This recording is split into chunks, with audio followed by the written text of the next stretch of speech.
Welcome to Property to Profits, where you can engage with three of Australia's property and wealth experts. Hosts Greg Dixon, Ray Jourdan and Matthew Brown answer your questions and share their industry knowledge and experience. The lads aim to empower, educate and mentor our community so that you can achieve success in life through property and investing. Good afternoon, everybody. Welcome to Property to Profits. Today we're going to be exploring the property transaction and around the processes of the conveyance and what are some of the pitfalls you need to look out for if you're purchasing a property, either as a principal place of residence or as an investment or as some sort of more active strategy where you need to do a lot more due diligence up front. Gregory, how are you, buddy? Fantastic. What about yourself? Mate, I'm really good. I've had a very, very busy week. I did my country trip to go out and see my clients out in Bathurst.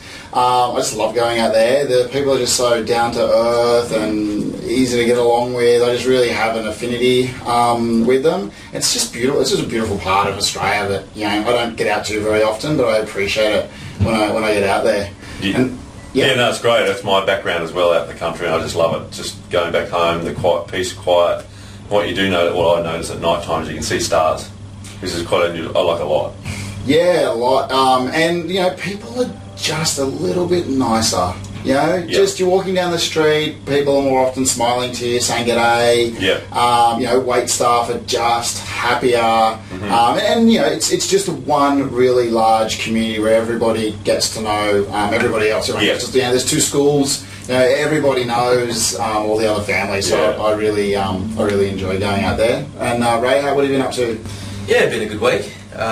Just busy doing the stuff that you do during the week, And we've all been burning the candle at both ends with the State of Origin and the World Cup soccer going on. Yeah, it was a good win on Sunday night. It was a very good win. We had fun at the game. Up the Blues. Oh, the State of Origin, yeah.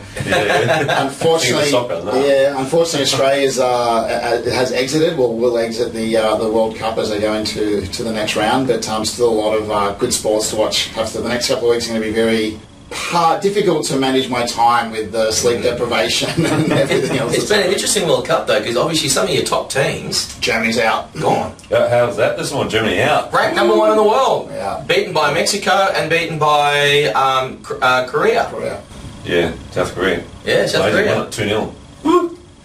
So these are the never think that you're always going to win. Even when you're ranked number 1. Anything can happen on the soccer pitch or in life. It's just not real in life. If you think you're going to win all the time, you're up for a big disappointment. And Correct. It's like in anything, business, whatever it is. I don't know about that. Oh no, you haven't too.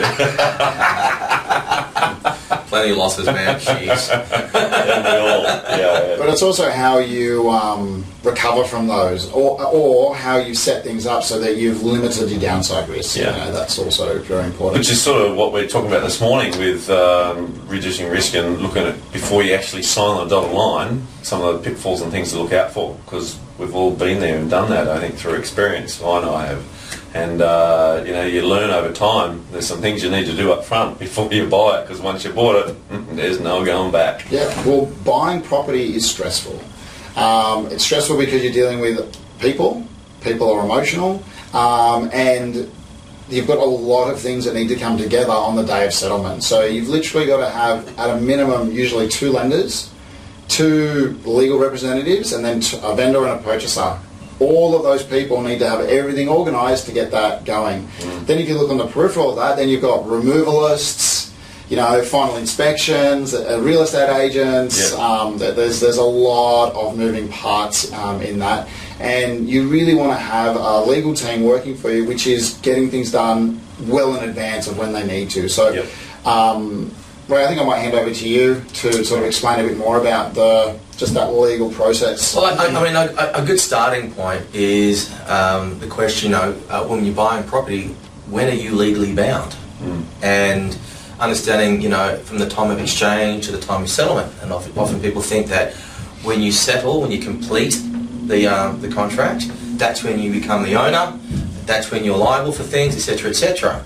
But the reality is that the moment you exchange contract, especially in an unconditional situation, and what I mean by that is, you can have a conditional contract on exchange. So we will exchange contracts for sale subject to a number of conditions. And if those conditions can't be fulfilled, you have a right to rescind the contract. And some of those conditions might be a pest and building inspection, it might be a finance clause, it might just simply be a time clause, or you may have all three. So you might have, I've got a 14-day cooling off period with a pest and building inspection and my finance clause. Did you see anything else on conditional approvals other than Well, you can put whatever you want in, and this again is what people don't realise. Is so, for example, in New South Wales we have what we call a 66W certificate, and in a hot market, vendors want to exchange unconditionally. And in order for you to waive as a purchaser the 5-day statutory cooling off period, you sign a 66W certificate, which is something that is provided by your solicitor that says you have been explained the contract for sale, you understand the terms in the contract, and you waive that 5-day cooling off period. And in a hot market, vendors require that. In a not so hot market, buyers can say, no, I need a 5-day cooling off period. Now the thing is with the 5-day cooling off period, if you rescind the contract within that 5-day period, you forfeit, I think it's 0.25% of the purchase price. Now, outside of that statutory requirement, you can actually put your own conditions in a contract for sale. It comes down to the negotiation between the buyer and the purchaser. So, for example, we can put a condition in the contract at exchange that says we are buying this property subject to satisfactory finance, subject to satisfactory due diligence on the property. For example, Greg, if you're looking at a development site or renovating a property and you need to do a bit more homework into the property, you need to go behind the standard searches that are available. You can put into the contract that you have the right to do that, and if something comes up that you are not satisfied in your personal opinion, not subject to somebody else's opinion, that you have a right to rescind the contract and can, in fact, have the full deposit refunded. I've actually seen one contract that I was just thinking about. It said that their feng shui master needs to come through and approve the layout. There's a lot of Chinese buyers that want to have that whole feng shui with their home. Make sure that the front door and the back door aren't aligned, so that money's going to flow in and out. Very interesting when you look at all those different things. But yeah, with contract law, you can put anything in there. Yes, you can. And that's why it's really important to have an amazing team working with you, but that are property specialists. That is their core focus. Yeah, that's right. And someone might say, well, why wouldn't you do that all before you sign off? Well, sometimes you don't want to go to the expense until you know you've got control of that property. That's right. So, for instance, we've just done one in Queensland where we want to look at the drainage, stormwater drainage. So we're only putting $1,000 down there, and then we can get that back if we don't like it all. But it's all satisfactory to us doing our due diligence on that before we're committed to the property. Yes, that's really important. But that's right, because we're going to spend some money on that. That's right. We're going to fly up to Queensland. We're going to meet the neighbours to talk about easements across the property, to discharge or to drain our water across their property. Now you can imagine if we go up there and spend this money and we don't have control of the property, and then somebody else comes underneath us and gazumps us, well, we've just spent a whole lot of money for nothing. And found a lot of information that we can't use. However, we buy the property unconditionally, exchange today, and then in the next 3 weeks we find out we can't drain, or the neighbour is holding us to ransom saying, oh yeah, we'll give you an easement, it's going to cost you 200 grand. So that on the other flip side, so again, this comes back to what we've been discussing over the last number of podcasts, which is stick to your principles, stick to your process. So we know that if we can't satisfactorily negotiate an exchange contract with this vendor with these conditions in it, in other words, getting control of the property but giving us the time to do our due diligence, we will walk away. That's right. Because the moment you exchange contracts, and this is a big one, the moment you exchange contracts for sale unconditionally, you are bound. So anything you find after that moment is on you. Now there are some elements around that, but we're not going to go into that in this particular podcast. There's a lot of legalities between the time of exchange and the time of completion around notice and stuff like that, and defects in title. But that's a lot of legal discussion, which we can maybe discuss in another podcast. But the important takeaway is that the moment you exchange contracts for sale, that's when you're bound. So do whatever you can up until that moment. Don't get caught up in the emotion and just, I want to buy it. Go and secure that property and then do your pest and building report. Because you might find in that pest and building report a whole lot of uglies. But guess what? Bad luck. It's caveat emptor. It's buyer beware. You should have done your homework before you sign that contract. before the cooling off period finishes, if there is one. That's right. Or however you've negotiated and structured that contract. The other thing I wanted to add to what you said before is the 66W. Yep. That also applies when you go to auction in a cool, hot, whatever market. If you go to auction, Hammer Falls, there is no cooling off. You're done. You're done. So if you haven't done your homework before that, you're toast. Yeah, that's right. Because you're committed. Doesn't matter what market it is. At auction, you can, though, negotiate before you're bidding at auction that these are my terms. So that if I win at auction, I will be bidding under these terms. Do you accept those terms? If the answer is yes, then you can bid under those terms. And that might be a shorter settlement, an extended settlement, it might be a finance clause. Like a 5% deposit rather than a 10% deposit. Yeah, so again, you can still negotiate all these things with through the real estate agent and the vendor's legal representative prior to that auction. But there's no point winning at auction, the hammer's gone down and said, oh, hi, can I exchange on 5%? Yep. No, you use whatever the contract says when the hammer falls. You are now bound. You're bound. Whether if you've negotiated those before, well, they'll be in the contract. Yep. But you've got to get that in writing, not verbals. Yeah. Yep. Because if you've got verbals, you're toast. Well, and that's the thing. You know, when it comes to property law in Australia and securing property, the law clearly states that it has to be in writing. You cannot transfer or transact on property unless it's in writing. Now, again, there are some exceptions around that, but the underlying law really is around. It has to be in writing. What are some of the bloopers you've seen that caused at settlement, Greg? Oh, I have witnessed someone going to auction on behalf of somebody else. So they had the authority? Had the authority. They bid at auction. Well, actually, they didn't have written authority. They had a verbal authority. They bid at auction. They won it. Yeah. And then the person who said to them, yeah, I'm going to buy it, pulled out. So then the person who bid on their behalf was then sued. It was really nasty. Really nasty. What was the result in that one? Because the person who bid didn't have any assets, it didn't go anywhere. Yeah, okay. But there was a big legal staff sucked some money out of her account to start that legal process. Yep. But she didn't have any assets. But if she'd had, they would have been wiped out. Well, a lot of it would have been wiped out. It was just something that was trust. It was two friends. There was a trust thing there. She went and bid at auction on behalf of that person. It was done. She won it. She was very excited. She won it. When you're not paying for it, you can win it at any price. Yeah. And it just turned nasty. So that's something, you know, that you wouldn't think would happen. Someone would do that, but it did. And just stuff happens between friends or emotions or whatever can happen in life. Yeah, look, that is very amateur. Yeah, but it is. There's a lot of people that don't buy property very much and don't understand the what happens when that hammer goes down. Yeah. It is explained to them, but for some reason it's just that trust things are right. Yeah, well, look, I think the average Australian buys about 3 or 4 properties in their lifetime. Yeah, you buy 3 or 4 properties a week. Yep. Yeah. So they're transacting a lot more than the average person, and that's why this is our profession, is what we do. Another one I found, just on the, some of the things, there's quite a few, but just another one. On that, what could you do to limit your risk? So if your a friend asks you to go and bid on their behalf, for whatever reason, I'm going overseas, I'm going to be away, but my dream house is going for auction next weekend. Yep. What should we do to actually protect my interest and both your interests? You need a letter from themselves, signed by themselves, of that you're acting on their behalf. Particularly if it's in their own, if they're buying in their own name, like for their own dwelling or like that, then that's got to be there and signed by them to say that you are authorised to bid on their behalf and to what price you can bid up to.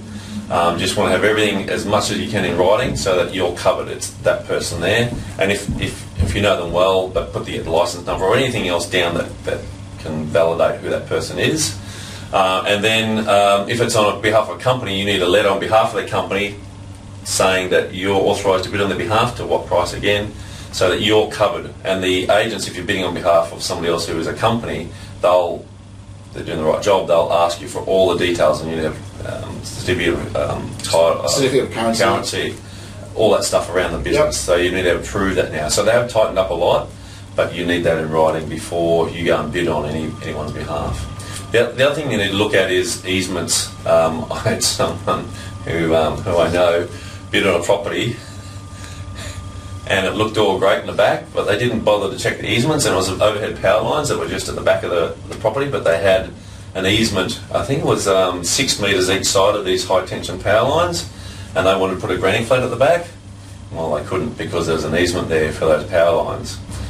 It's just like that's a rookie error, quite amazing, but they may not have told their legal people that what they wanted to do on that site, because I don't know how, if you tell your legal person this is what I want to do, can you check for any nasties or anything in that contract, which is what I asked my legal people to do. This is what I want to do.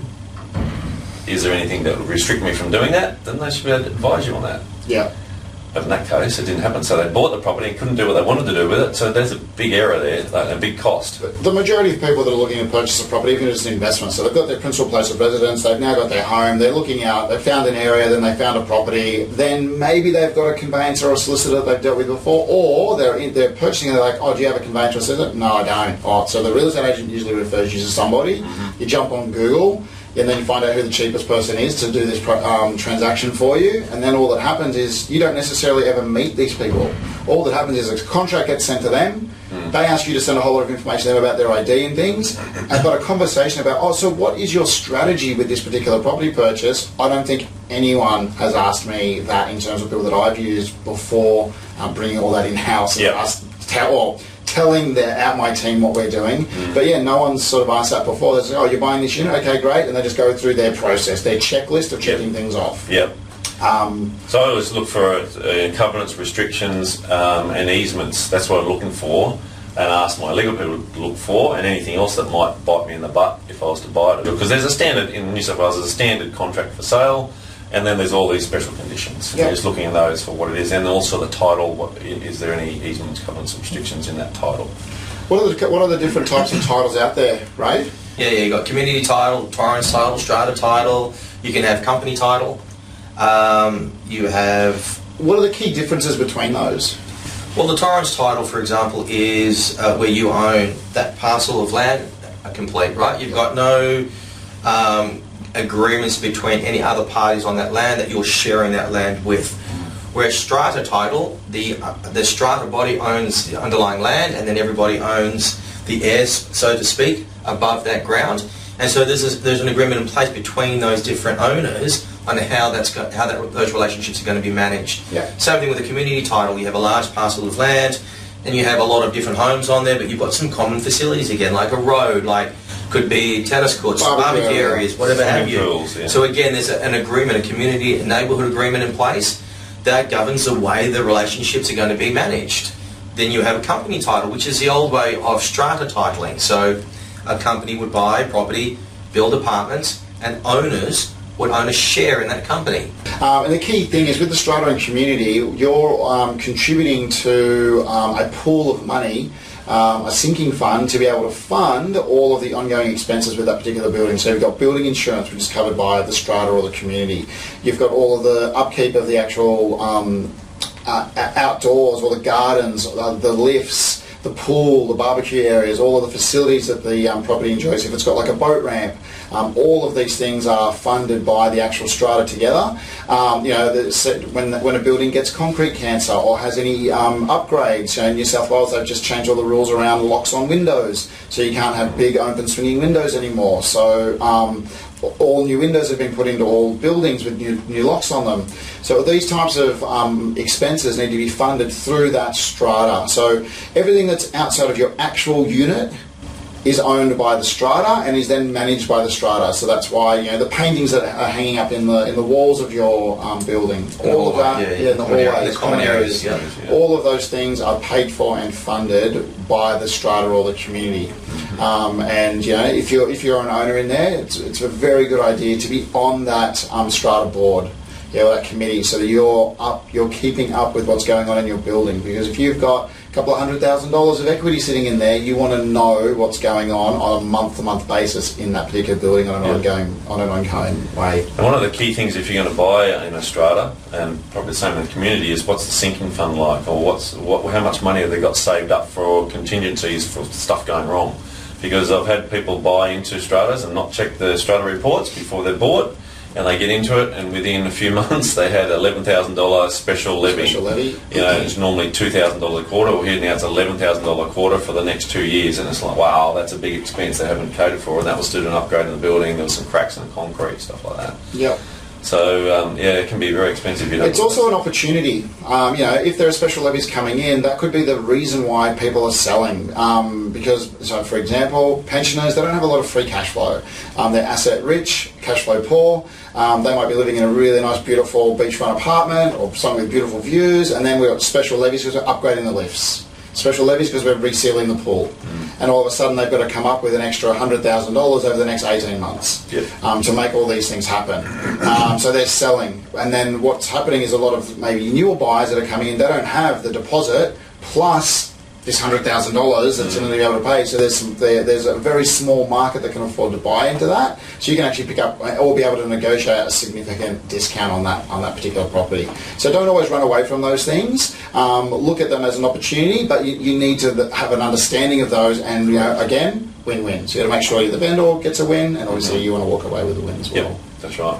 Have you seen some disasters in the conveyancing process, Ray? Oh yeah, of course. You know, when people get so excited, they give you a call and say, hey, I bought a property. You go, okay, that's nice. And then they go, you know, they've exchanged contract, and then they go and do whatever they need to do, and they come back and they go, oh, I found out about the property, so I want to get out. Well, unfortunately, you can't. And then what are the ramifications on that? So once you've exchanged and that property is now going to be yours in 6 weeks' time. Well, and this is, again, the way our property system in Australia has been structured is around the Torrens title system, yeah? And it's built on this premise of indefeasibility. So in Australia, it's your title is, let me get this right, it's registration, title by registration, not registration of title. Yep. So title by registration, not registration of title. The difference is, the moment you're registered within the Torrens title system as the registered owner, you have indefeasibility of title, of ownership. That is yours, full stop. Rather than, it's not just a registration, I'm not registering my title.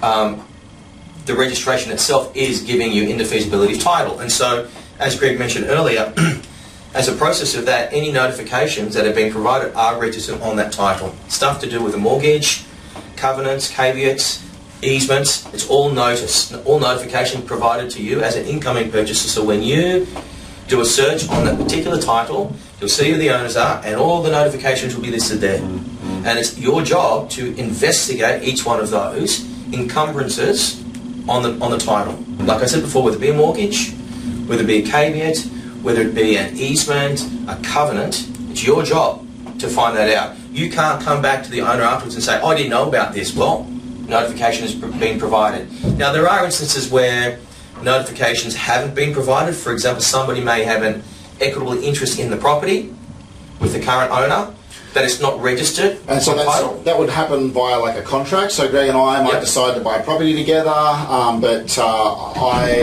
he was a first home buyer and I'm not, so I've given him some equity to purchase that property, and we were going to split the difference 5 years down the track, or whenever we go to sell, and we might have a contract in place for that. Then if Greg went and then just sold that property, how do I defend, or how do I make sure that I get my entire... Okay, so the way that would work would be, let's just say Greg's the owner of a piece of property. Yeah. You've got an arrangement in place. You've now got under that contract, you've got an equitable interest in that property. Yes. One way for you to notify any other persons who wants to deal with this property is by lodging a caveat. Yeah. But let's say you haven't lodged that caveat. Yeah. And Greg chooses to sell the property, and I'm a buyer. Now I can see what's on the title, what encumbrances are, and I've done my homework, and I settle with Greg, so he's discharged his mortgage, and any other encumbrance I'm fully aware of. And now, title is now passed to me. I'm now registered. Now you make a claim. Well, now I can't make a claim to you? You can't. Oh. Because I'm an innocent third party. Because I'm not aware of that dealing. I've now taken title. I've now got indefeasibility of title. Yep. Nobody can make a claim against me. Now, if I was aware of that, and I had notice of that, then there could be elements of fraud. Now, when I say fraud, it's not the way we understand fraud in the criminal sense, but fraud as in I was aware of something and I proceeded, irrespective. And there are possibilities of you then having recourse even against me. But if I'm an innocent third party I maintain my ownership. Your only claim is a personal claim against Greg. Yeah, if that money is still available and he hasn't put it all on black. Yep, that's right. But that's the way our Torrens title system works. So, in the case that you said before, Greg, with regards to the easement, a good conveyancer or a good lawyer, irrespective of what the clients are going to do with the property, would explain that and say, hey, come in or over the phone, we've reviewed the title, there's an easement on title. Oh, what's the easement for? Well, there are transmission lines running across the back of your property, which means within that 3 metre space across the rear of your property, you can't do anything with it. Yeah, You can't build, you can't interfere with that space. Yeah. You might be able to grow a veggie garden, stuff like that. Maybe a garden shed, very small one. Well, even still, any built stuff like that, you've got to be careful for. Yeah. But a good conveyancer, a good lawyer will explain that to the purchaser, so the purchaser will then go, hang on, I want to build something now, I want to build a granny flat. Well, actually, you can't. So what is the key difference between conveyancers and lawyers? Because they both deal in property transactions and property law. Yep. And conveyancers are typically a little bit cheaper than the lawyers or suburban lawyers. So what is the key difference between those two parties? A conveyancer is licensed to deal with the transaction of property. Yeah. So that's what they're licensed. A lawyer can deal with not just the conveyancing, but other legal matters, and can actually give you legal advice, can give you property advice, whatever have you, because they're licensed to do that. Conveyancer is limited to that space with regard to that property transaction. When I started out, I just used conveyancers because they were cheaper. Yeah, sure. And then there was an issue one time when I was doing a particular transaction, and the conveyancer says to me, okay, this is the thing around it, I can't represent it, can't give any advice, but this is the problem, you're going to have to go and find a legal person to help sort it out. I thought, oh, you're kidding me. This is crap. So then I have to go and start with a new legal person they've got to then understand what's happening in this whole transaction because they've been part of it. Then you've got to pay them, so you've got to pay the conveyancer, and then go and pay these other people to start the process and do it from there. And I just thought that's just too hard. It's just becoming ridiculous in regards to time, they've got to go to see someone else, they might have to see someone else again. So the cost of it blew out and the time blew out. And it was a headache. And I thought, you know what, if I was just using a solicitor, they could advise me, they could represent me if it needed to, and they could push the barrow a bit harder for me against this other side. Because it was incorrect what was happening. So then I changed. From then, yes, it was going to cost me more to go to a solicitor, but I did that because now I feel more comfort that they can not only represent me with the property, I felt they had a little bit more experience, but they could also represent me if there was an issue. They could give me legal advice and also represent me in court if need be, if something turned sour. And I guess, the more complex your property acquisition is going to be, the more qualified your team, I think, needs to be. Yeah, if you're buying your first home, it's just straightforward transaction. House and land package. Yeah, look, a conveyancer. There are a number of really good conveyancers out there. Yeah. But remember, it's like anything in life. You pay what you get. You get what you pay for. And so, if you're looking to be, have your hand held through the entire process, but you're wanting to pay only $600. For somebody to do your conveyance for you, it's not going to happen. No. If you think you're going to be able to call that person time, every day and every night and say, how's my property settlement going, blah, blah, blah, then that's not going to happen. No, that's right. And even with a solicitor, it's not necessarily going to happen because, every time you talk to those guys, if they're going to charge you, unless it's a fixed price kind of conveyancing fee. But then the more complex the deal gets, the better the legal advice, the better the legal team you really should have. Yep. And you need to have an understanding, even if you've got a fixed price, there's still other costs that come on. Oh, the disbursements, that's right. We just had one recently where there was a contract and a cooling off period. They paid the 0.25%, and then their finance didn't go through, it fell over. Yep. So we kept the 0.25, but the solicitors charged us $400 for that falling over and then starting a new one. Yep. So you just got to be aware that there is a fixed price, but then that's right, because somebody's still doing a job. Correct. Whether you go ahead and buy it or not, that's right. Why is it the lawyer or the conveyancer's fault? If he's reviewed the contract for sale for you, or prepared a contract for sale for you, or even entered into negotiations with either the vendor or the purchaser, and you, for whatever reason, the vendor or purchaser doesn't go ahead, are they going to just say, oh, no worries, don't worry about it, I've just spent 4 hours worth of my time looking at this for you, but don't pay me? And that's why I'm saying that. That's people right. need to understand it. It's a fixed contract. It's not it's fixed because it's a standard transaction. But then if there's a lot of, and sometimes there is a lot of extra work that has to go into it at times because there's just stuff comes up, then it's going to be a little extra. Oh yeah, that's happened plenty of times where somebody's gone in and they're buying they're going to look at a big property and they send us a contract for sale. We re-review it, negotiate some terms, and they go, oh look, we're not going ahead with it. Okay, you send them the bill and they go, what's the bill for? Well, we did some time, but we didn't buy it. Well, I don't care. That's right. What do I care? If you buy it or you don't buy it, it doesn't make any difference to me. We've still done the job for you. Yes. And look, the thing is, when you have a professional team working with you, if you're becoming a professional property investor, paying your people on time and paying them well means that when you ring them on a Friday afternoon when you're trying to get something exchanged at 5:15, they pick up the phone. That's right. Yeah, and they go the extra mile for you because they know they're going to do those multiple transactions with you, and they're working. And so, a lot of law firms, they're not available after 5 o'clock on a Friday. They're not available on the weekends. But we understand that a lot of property transactions, a lot of decisions are being made over the weekends. So parts of our team are available to review contracts, to provide with the advice over the weekend, so that people don't get forced into entering into a contract. Then on Monday morning, we get the contract and say, "Oh, you've signed this already." Yeah. Well, we can't help you now. Well, we can just tell you all the things that are wrong with this now. Yeah. But that's just summarising all the things that we should have been able to negotiate out. And remember, when you're buying a property, the real estate agent that is selling it to you, he or she is often very, very good at their job. And their job is to sell you that property and to sell it now. Yep. So they will do and say whatever they have to legally to get you to sign that contract, to create that level of urgency. Oh, look, I've got whatever have you. You need to sign now so you can lock it away.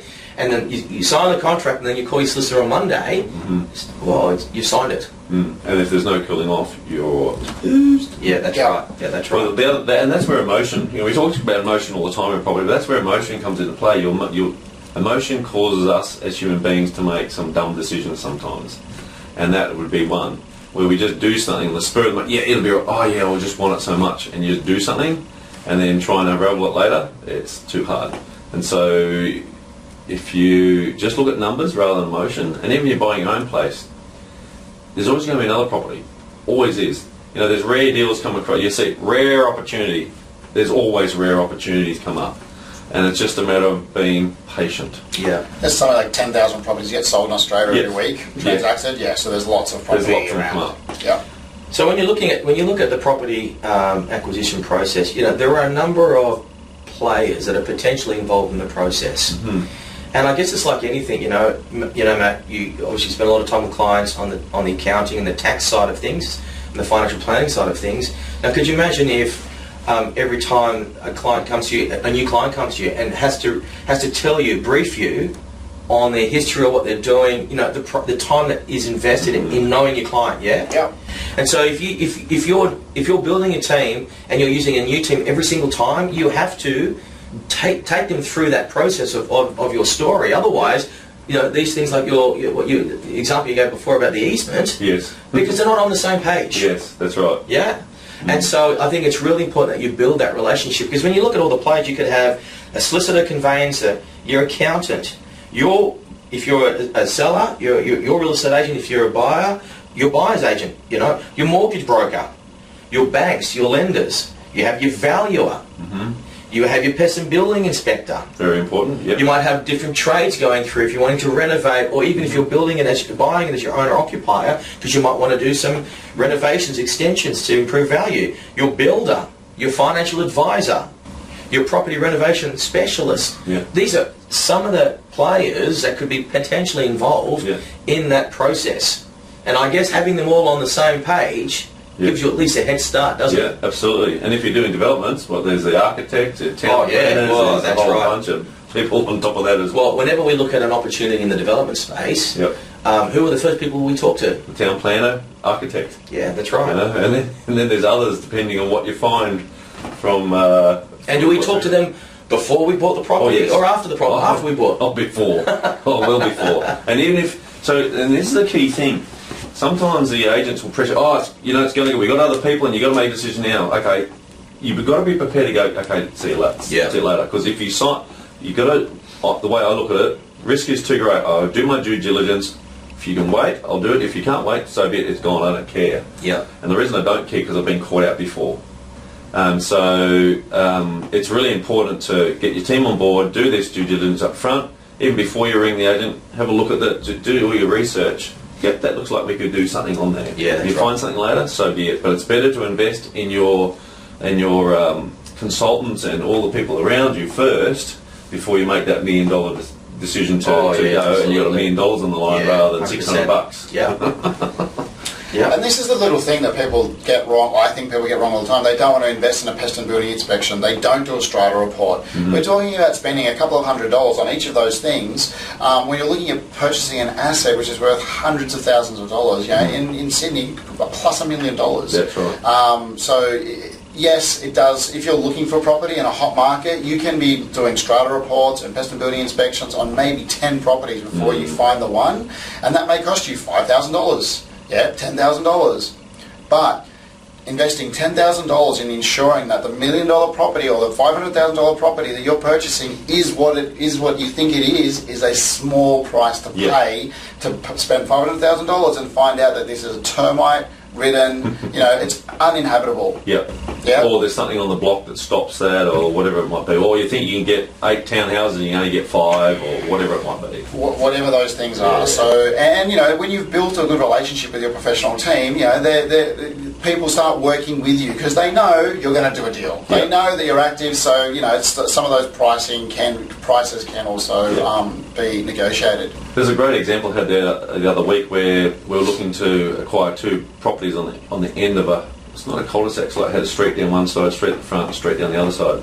But what we'd found just in that particular pocket when we did our investigation, there was 10 metre setbacks all the way around it. So you had these 2 blocks, 10 or 20 metres and 10 metres, like 10 metres. Also the building envelope is quite small, isn't it? It's like a postage stamp. It's like, how are you going to build anything on that? Yeah. And so that's the really important thing. That was like $5 million to buy those 2. And to just do that little bit of investigative work, you go, wow, that would be costly. If you think you can get 10 terraces on there and now you can only get 6, that's right. You're done. And the other one that we looked at, which was the code said that you had to have a minimum of 700 square metres of land, and this particular block of dirt was 701? Yes, that's right. Yep. And you called me up and you said, hey Ray, how can we verify this? And I said, well, if it's that tight, there's only one way, and that's to get a surveyor out there. Because in the feasibility of title goes to the title of the property, not the deposited plan that's registered. Mm-hmm. There's no guarantee on that. So even if the deposited plan, when you do your property search, it says it's 701 square metres, that may not actually be there. Mm-hmm. It might be 699. Yeah. And there's no guarantee on that. And so an example of that, and I call it the issue of out by 100.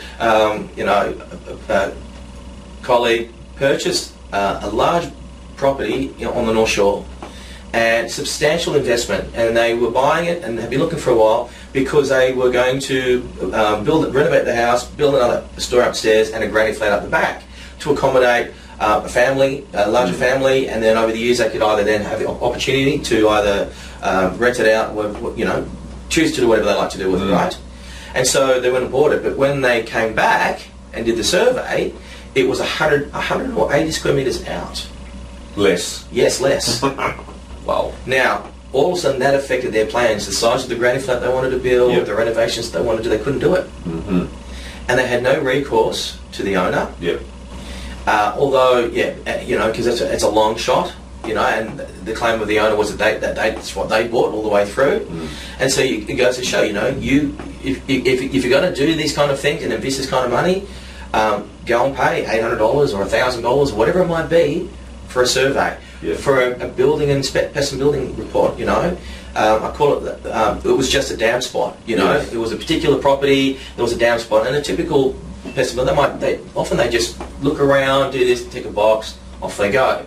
The guys that we use are very, very thorough. Yeah. And they worked out that down spot was not just a down spot. They traced it back and found some significant water issues that were creeping into the building, and that would require significant repairs. Now, $500 to go and get the pest and building report done that allowed us to negotiate, discounts of quite a few thousands of dollars to get that repaired. Yep. Otherwise, guess what? If we had have exchanged on the property and then done that investigations, guess who's going to pay that couple of $1,000s to repair it? Yep. Us. Yep, too right. What people don't realise is that, in the buying and acquisition process, you've got a buyer and a seller. A seller is selling something. Mm-hmm. A buyer is wanting to buy something. Now, what the seller thinks he's selling and the buyer what he thinks he's buying, that has to try and marry up. Yes. But sometimes it doesn't necessarily marry up completely. Yeah. And the example that I do in some of our presentations with the chap from the castle. What was his name again? Kevin, is it? What's his name? Well, anyway, everybody knows the chap from the castle, right? And Snow White, So let's call him Kevin, right? Yeah. Kevin thinks he's selling a castle because in his eyes it's a freaking castle. Yeah. It's his castle, right? Mm. Snow White comes along and sees an advertisement, thinks she's buying a castle. But guess what? Their two ideas are quite different. Yeah. Or what a castle looks like. Exactly one's right. One's an emotional castle and one's a physical castle. Yeah, that's right. And so it's navigating that, having the right team to make sure that in that process there is an understanding between the parties and so that the transaction can go forward. Yeah. But having all of those players on the same page means you don't have to keep telling the story because your team is working for you. They know what your intentions are. They know what you're trying to do. Yeah. And they're looking after you. Well, they've assisted you create the strategy. Yeah, so they are driving that forward with you. So they know exactly what you're looking for, exactly what you're looking to do, and the strategy that you're trying to implement. A quick tip I'd just like to, if someone's buying a property other than to demolish and develop, and even when you do it, this helps, is I've done a few properties until I bought one where the seller left all their junk, and I mean 2 or 3 massive skip loads of junk under decks, throughout the house, in the shed, stuff everywhere. And I can't remember what the legal term is that's in the contracts, and basically got to get rid of all their rubbish. But if you don't specify it clearly, they've got a weasel out sort of way of doing it. So what we do now, particularly if I'm doing a reno, is I'll say I want in the contract for purchase, in the special conditions, that they get rid of all their rubbish and the house is in a broom swept condition, and that they remove all bricks, tiles, basically anything I can see on site that I can see it's lying around. I specify it in the purchase contract, because then it's specific. And if they don't do it on my day of inspection, or do a pre-inspection before you settle. Yeah, that's right. Yep. Really important. Do your pre-inspection, and on that day of pre-inspection, which is usually a few hours before it's supposed to settle, I'll go there, and we've had it a few times. If there's stuff there, you just go, right, we're going to take X amount off because it's going to cost us this, my time, and also the cost of the bins is what's going to take that off the price. That's right. Unless you have it clean. Yep. We had a recent example of that again too, where clients purchased property up the coast and did a pre-settlement inspection, and there was still just rubbish everywhere, and it was settling that afternoon. Mm-hmm. And so the next day, and they said, I don't know how they're going to get rid of all the stuff. And I said, that's okay, we'll go back into the site, essential term of the contract. Said, spoke to the other lawyer and said, look, this is what we anticipate it's going to cost us to remove all of this, $600, blah, blah, blah, blah, And then they came back and said, no, the vendors will remove it, and they did. Yeah, and then you've got to go for another pre-inspection. Yeah, because they did not, and the clients came back and said, I don't know how they did it, but they did it. It's all. I said, you sure under the deck, it's all gone, right? It's all clear. Great, we're settling. Yeah. Well, I remember a story that you told me, Greg, of how you got caught watching the person your property renovate, and you used to say to them that you want the house clean, all the rubbish out of the house. So they just took all the rubbish out of the house and they put it on the front lawn. Yes, they did. I was travelling up the freeway. I was up the coast, this house. Travelling up the freeway, and my builder was there to start the renovation, the demolishment of what we're doing. And he rings me up, we're on the way up. He says, Greg, we can't get in the house. No, the key's in. I told him where the spot was. Keys in. No, we got the key. We can't get in the house. What do you mean you can't get in the house? I was there Friday. Of course you can get in the house. No, Greg, you got to be here. They've chucked all the rubbish on the front lawn. When I say the front lawn, they had a balcony above the front door. They chucked it all on the front, and there's this pile you wouldn't. But it was like couches. It was Mount Everest of couches, fridges, freezers, crap. years and years of crap just chucked on the front lawn, and against the front door. They couldn't get in. They couldn't get access to the front door. That was actually the time that triggered me to put all this stuff in contract. And so these are clauses, these are just standard things that we put in all of our contracts to make sure that that's where it is. And a lot of like just standard conveyance and solicitors that don't do this all the time, they don't do that extra little 1% to make sure that you're protected. And that's, you know, imagine trying to move into a house or start a renovation and you've turned up and you've got a week's worth of rubbish to remove from the property. Or bricks to remove, or tiles, you know, pole-up tiles or whatever it is lying around the yard. Yep. Yeah. It's really important. Otherwise it costs you a lot of money and time. Oh, and look, and that's the thing, you know, we regularly say buy time. Yep. It can be the difference between winning and losing. Yeah. So buy time. If you can't get it, move on. Yes. One of the key differences in New South Wales and Victoria to Queensland is that we have the 66W in both New South Wales and Victoria to exchange on properties. We haven't done a lot of stuff in Victoria. Queensland? In Queensland you have to have the 21-day cooling off period. You can't. It's not 21 days. It's a 14? No, it is off the top of my head. I think you have in fact you have to specify it. So in the contract for sale in Queensland, you've got a finance clause, you've got a pest and building clause, and then you can obviously incorporate your own special conditions. But between the finance clause and the pest and building report, you can specify 7 days or 14 days. Or if you don't specify, I can't recall whether that it it's not a requirement then, or whether there's a statutory requirement. I can't remember off the top of my head. Yeah, I'm pretty sure in Queensland there's a statutory requirement. It's a minimum of a 14-day. I thought it was 21, but it might be just 14-day cooling off, finance cooling off. No, I don't think it's that long. Yeah, I think it's will be similar to what New South Wales is. Is it? Okay. Yeah. And we've requested 21 days in one recently we've looked at because there's a bit more work and it gives us some space and time. But the beauty of what we've done up there also said, okay, if it doesn't meet our requirements, we can pull out and get our $1,000 deposit. And the way we drafted that particular special condition is in our opinion. Yeah. Yeah. So whatever our opinion is, if we feel that it doesn't stack up for us, we can rescind the contract and get a full refund. Get our $1,000 back. Yeah. And I believe we can do that too in New South Wales instead of putting the 0.25 down. No, you can. Yeah, actually, you can. Something else. Yeah, you can. So that's just the 0.25 is a statutory cooling off period, and the only way you can waive that is by signing 66W. Mm-hmm. Yeah. Yeah. But you can get your deposit back here as well by putting down. It's not called a holding deposit. It's called something other else. Well, you can still exchange and have a full condition in the contract that allows you to rescind the contract and get a full refund. Yeah. If you can negotiate it. Yeah. And then in New South Wales, if for whatever reason you can't settle on time, what's the process that you go through from there? So again, the difference between Queensland and New South Wales is Queensland is a time of the essence contract, which means settling on the property on the due date is an essential term of the contract. And if you don't settle by that due date, then the other side has a right to rescind the contract and can keep the deposit and can on-sell it, and then if there's a shortfall, can sue you for the difference. Yeah. In New South Wales, it's not standard time of the essence, and so if you don't settle by the due completion date, the other side can provide a notice in writing to you, requiring you to settle within 14 days, and then it becomes time of the essence. So if you don't settle then within that 14-day period, then you're also then exposed to losing your 10% deposit and being sued for a difference. We had one last year where the property, exactly what happened. It was someone purchasing a property. They couldn't settle because of a finance thing. They thought they'd get it through. Gave them the 2 weeks, and then 3 days before the 2 weeks was up, the 2 weeks was up, they said we can't settle. And we said, well, you got the option: losing your it was 125 grand, or we could extend it, but there would be a fee attached to that. And we attached a 2% fee to extend it for another 2 weeks.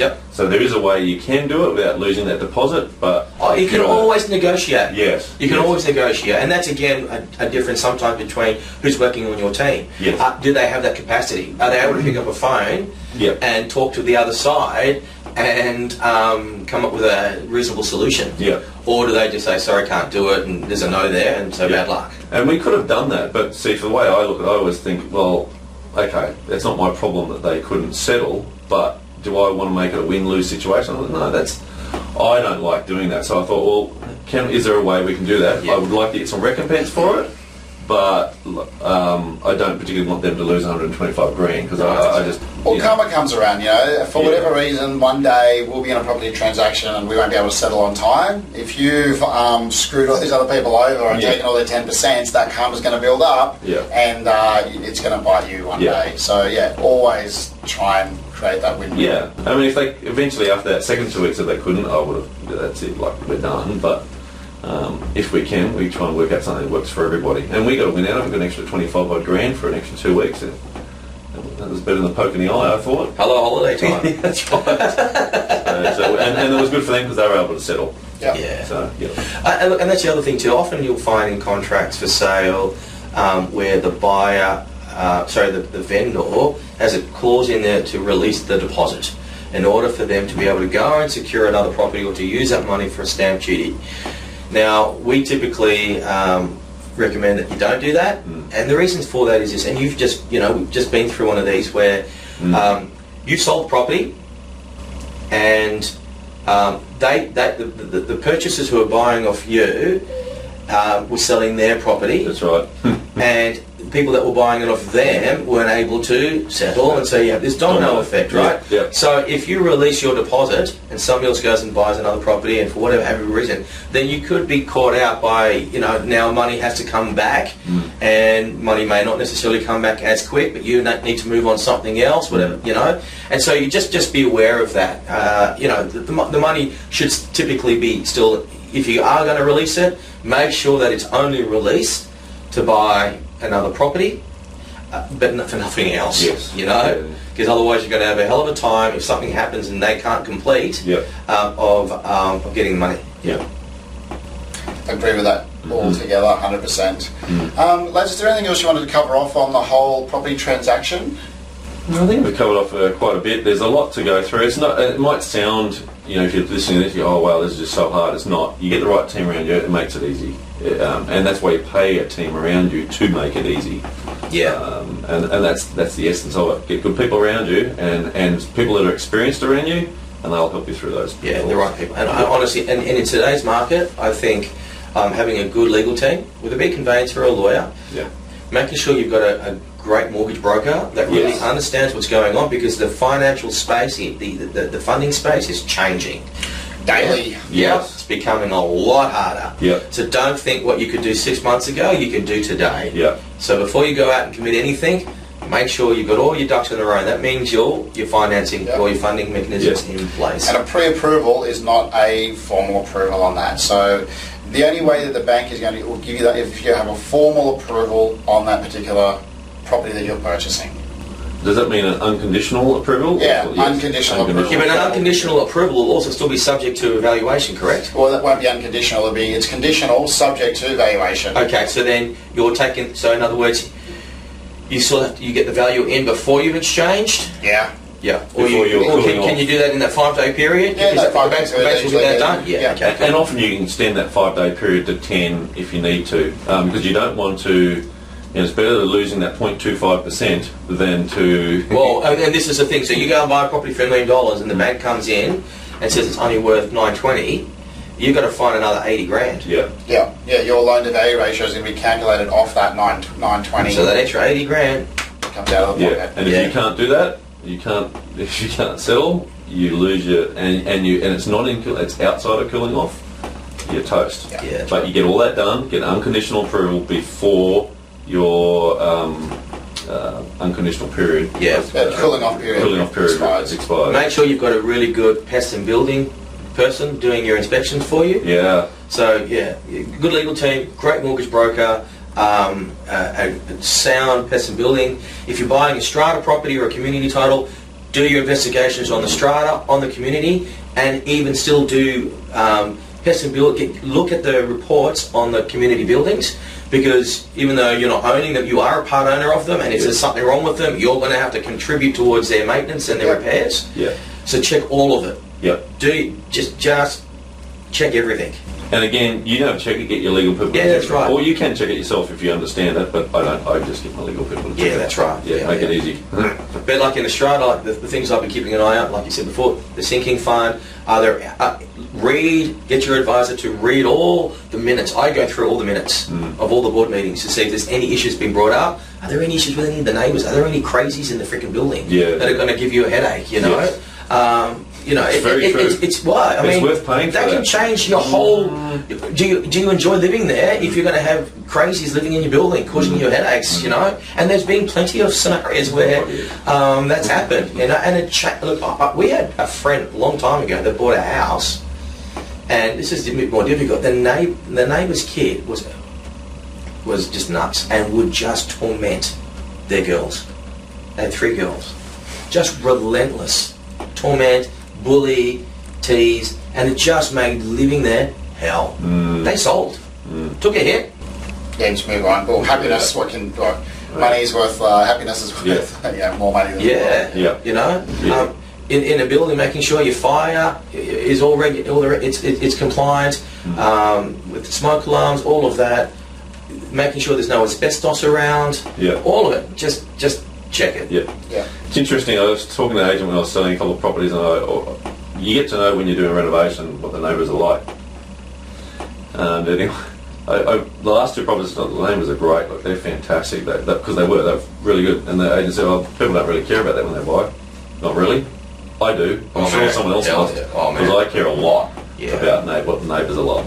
But they seem to dismiss it. I thought, well, if it was me, I'd be wanting to know, and if there was good neighbours, I'd want to know that. Yeah. Life's too short, man. I'm going to be dealing with difficult people, especially even if it's an investment property. Yeah. And there's a strata body, and you've got difficult people on that body corporate. You know what? I need a headache. I'd rather just not buy it and just go and find someplace else because that's just stuff that just wastes. You know, time's a perishable commodity. Once it's gone, I ain't going to get it back. So I ain't going to waste any of that time talking to some muppet on some board who's got some other agenda. Oh yeah. Yeah, but it's also your emotions and just dealing with that negativity. You know, if you have to deal with this negative thing, that has an impact on everything else. It just saps a little bit of your strength every time you have to deal with it. Yeah. I went to a strata meeting not so long back, and we had to vote on something. And this bloke came in, and he was the most negative. Nelly. Oh yeah, he was terrible. And when he walked in, because he walked in a bit late, and it was just you feel the whole energy in the room just deflate. And this guy, anyway, he got outvoted, but boy, wasn't he? It's just you just go, you know what? Check this stuff before you eat it. If you can. Well, as much as you look, you can't. There's no guarantee. But you just give yourself the best chance of success. Yeah. Well, guys, I think on that note we might wrap it up. Have a great week, and we'll catch up with you next time. Excellent. Thanks. The lads have just asked me to disclose that they're licensed financial advisors, so this is their disclaimer. The information featured in this production is general in nature. It does not take into consideration your financial situation or individual needs or requirements. It should not be relied upon. Before making any investment, insurance, tax, property, or financial planning decision, you should consult a licensed professional who can provide individualized, accurate advice to ensure it is appropriate to you. Guests appearing on this podcast may have a commercial relationship with the companies mentioned.